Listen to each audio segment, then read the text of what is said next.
देखिए, अब ये 80s 90s का दशक तो है नहीं कि दूसरे देशों के गाने वहां की फिल्मों के कुछ सीन्स चुराकर बॉलीवुड की फिल्मों में डाल दिया और किसी को पता भी न चले।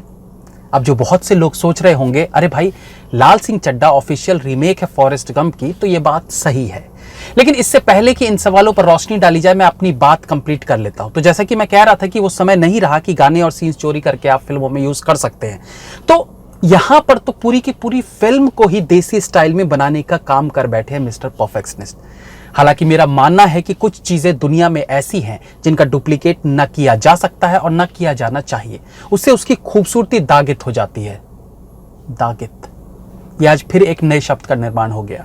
चलिए, बाकी चर्चा एक इंट्रो के बाद करेंगे। ट्रेलर रिव्यू करेंगे लाल सिंह चड्ढा।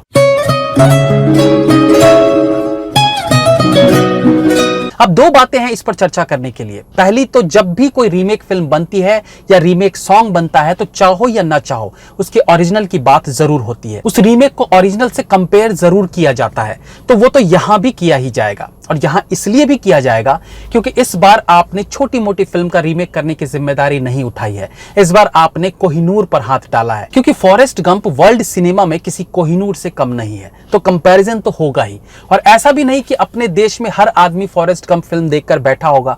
लेकिन अब ट्रेलर आने के बाद जैसे जैसे सबको पता चलेगा कि ये फलाने फिल्म की रीमेक है, तो वो उस ओरिजिनल को जरूर देखेगा। और ओरिजिनल देख लिया तो फिलहाल लाल सिंह चड्ढा का ट्रेलर भी उसके आगे फीका लगेगा। बट अगर हम इसे इंडिविजुअल फिल्म लेकर चले, यानी लाइक ए फ्रेश फिल्म, हम भूल जाते हैं कि ये रीमेक है, तो ये एक अच्छा ट्रेलर कहा जा सकता है। बेहतरीन भी नहीं कहूंगा, जिसके कुछ रीजंस हैं उस पर मैं आगे चर्चा करूंगा। बट स्टिल एक स्लो पेस में चलती कहानी ये फिलहाल ट्रेलर में नजर आ रही है, जहां कॉमेडी, रोमांस, इंस्पिरेशन, मोटिवेशन, देशभक्ति, मातृ प्रेम, सब कुछ देखा जा सकता है।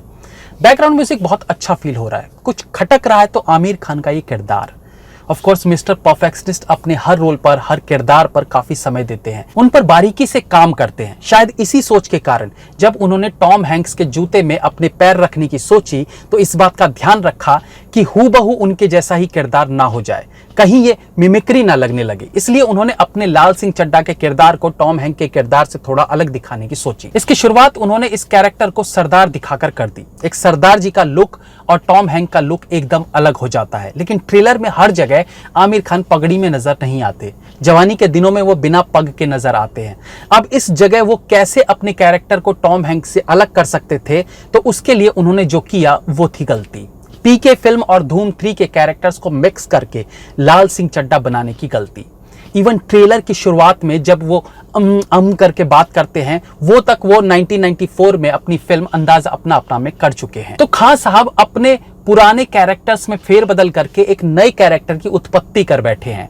फॉरेस्ट गंप में टॉम हैंक एक एबनॉर्मल चाइल्ड जरूर दिखाए गए थे, लेकिन उसके कैरेक्टर को जिस प्रकार से ग्रो करते दिखाया गया कि फाइनली वो इतना भी बुद्धू ना दिखे कि आर्मी में ना जा सके, क्योंकि स्क्रिप्ट में लिखा था कि उसे आर्मी में जाना ही है और वो एक एबनॉर्मल बच्चा भी है। तो उस हिसाब से डायरेक्टर ने एक एबनॉर्मल और एक ऐसा व्यक्ति जो फौज में जा सके, उसे बैलेंस करके रखा है। उसे आम लोगों से थोड़ा अलग भी दिखाया और इतना अलग भी नहीं दिखाया कि वो किसी काम का ही ना लगे।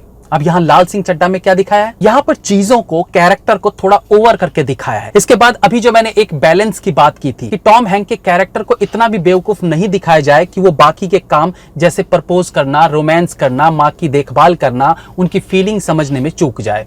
लेकिन लाल सिंह चड्ढा को ओवर कर दिया गया है। उनके कैरेक्टर को थोड़ा एक्स्ट्रा डिसेबल, एबनॉर्मल और बेवकूफ किस्म का दिखाया गया है। यहाँ मुझे बॉलीवुड की एक पुरानी फिल्म याद आती है जिसमें लगभग इसी तरह का कैरेक्टर देखने को मिला था, और मुझे लगता है वो कैरेक्टर लाल सिंह चड्ढा के इस कैरेक्टर से ज्यादा इफेक्टिव लगता है। एक्टर थे अनिल कपूर और फिल्म थी ईश्वर।